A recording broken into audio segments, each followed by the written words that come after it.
샬롬, 말씀 위에 하루를 세우는 시간, 새엄숙교회 권한철 목사입니다. 6월 25일 목요일입니다. 우리가 이 땅을 살아가면서 가장 허무할 때는 내가 온 힘을 다해 쌓아 올린 노력과 가치가 한순간에 아무것도 아닌 것이 되어버릴 때입니다. 만약 우리가 매일 눈물 흘리며 믿음을 지키고 치열하게 살아가는 이 모든 수고의 결과가 결국 허무한 죽음뿐이라면 우리의 신앙만큼 어리석은 것은 없을 것입니다. 오늘 본문은 고린도 교회 안에 침투했던 부활에 대한 불신을 정면으로 반박하며 기독교 신앙을 지탱하는 가장 절대적인 가치인 예수 그리스도의 역사적 부활을 선포합니다. 오늘 말씀을 통해 우리의 유한한 일상을 영원한 가치로 바꾸시는 부활의 능력을 다시금 깊이 묵상하길 원합니다. 오늘 말씀 고린도전서 15장 12절에서 19절입니다. 그리스도께서 죽은 자 가운데서 다시 살아나셨다 전파되었거늘 너희 중에서 어떤 사람들은 어찌하여 죽은 자 가운데서 부활이 없다 하느냐. 만일 죽은 자의 부활이 없으면 그리스도도 다시 살아나지 못하셨으리라.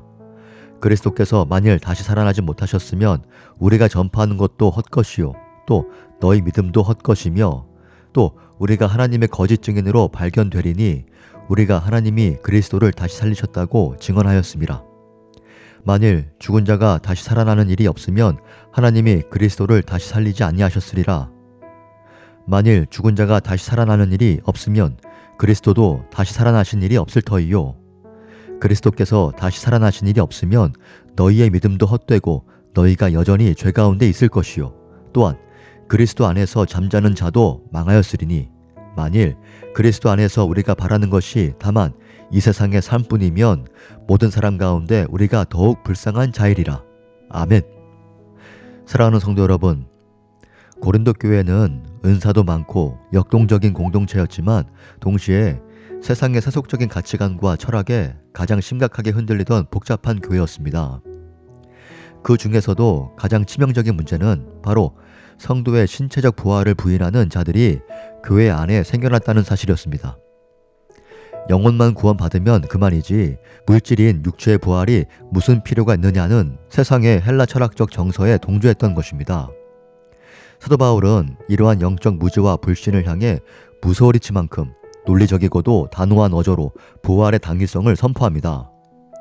만약 죽은 자의 부활이 없다면 예수 그리스도의 부활도 거짓이 되며 그리스도의 부활이 없다면 우리가 전파하는 복음도 성도들이 목숨 걸고 지켜온 믿음도 전부 사기극이자 헛된 신기루에 불과하다는 지적입니다.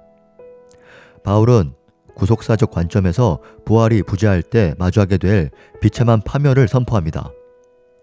만일 그리스도께서 다시 살아나지 못하셨다면 우리는 여전히 무서운 죄의 저주와 정죄 아래 갇혀 있을 것이며 먼저 믿고 잠든 자들 역시 구원받지 못하고 영원히 망했을 것입니다. 십자가의 대속은 부활을 통해 비로소 완성되고 입증되기 때문입니다. 그래서 사도는 19절에서 매우 중요한 선언을 합니다. 만일 그리스도 안에서 우리가 바라는 것이 다만 이 세상의 삶뿐이면 모든 사람 가운데 우리가 더욱 불쌍한 자이리라. 아멘. 부활이 없다면 이 땅에서 복음 때문에 손해보고 자기를 부인하며 거룩을 위해 눈물 흘리는 성도의 삶이야말로 가장 비참하고 억울한 실패작이라는 뜻입니다. 그러나 뒤이어 선포될 고백처럼 그리스도께서는 반드시 살아나셔서 부활의 첫 열매가 되셨기에 우리의 모든 믿음과 수고는 결코 헛되지 않은 영원한 영광의 약속이 됩니다. 사랑하는 성도 여러분, 오늘 하루를 살아가는 우리의 일상과 일터의 현장은 어떠합니까? 세상은 자꾸만 우리에게 이 땅의 삶이 전부인 것처럼 살아가라고 유혹합니다.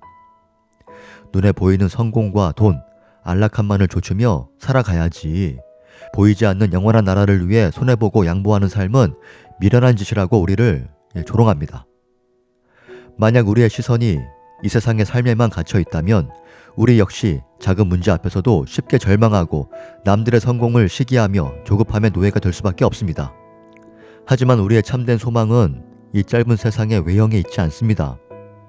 우리에게는 죽음의 권세를 멸하시고 영원한 생명을 주신 그리스도의 부활이 있습니다. 오늘 우리가 가정에서 묵묵히 책임을 다하고 일터에서 짓밟히고 손해보면서도 정직과 거룩을 선택하는 이유는 이 세상이 끝이 아니라 반드시 다가올 영광스러운 부활과 심판의 날이 있음을 믿기 때문입니다. 우리 세엄속교회가 기도로 준비하는 새로운 비전과 걸음 역시 지나가 버릴 세상의 건물이 아니라 영원한 부활의 산소망을 가진 거룩한 백성들을 세우는 일입니다. 오늘 하루 눈앞의 이익과 현실의 압박에 마음을 빼앗겨 낙심하지 마십시오. 우리 등 뒤에 확실한 부활의 승리가 있음을 기억하며 오늘 내게 주어진 삶의 자리에서 당당하게 거룩을 선택하고 주님의 영광을 드러내는 복된 목요일 되시길 주님의 이름으로 축복합니다. 오늘 말씀 붙들고 기도하겠습니다. 하나님 아버지, 죽음의 권세를 깨뜨리시고 부활하셔서 우리에게 영원한 산소망을 주시니 감사합니다.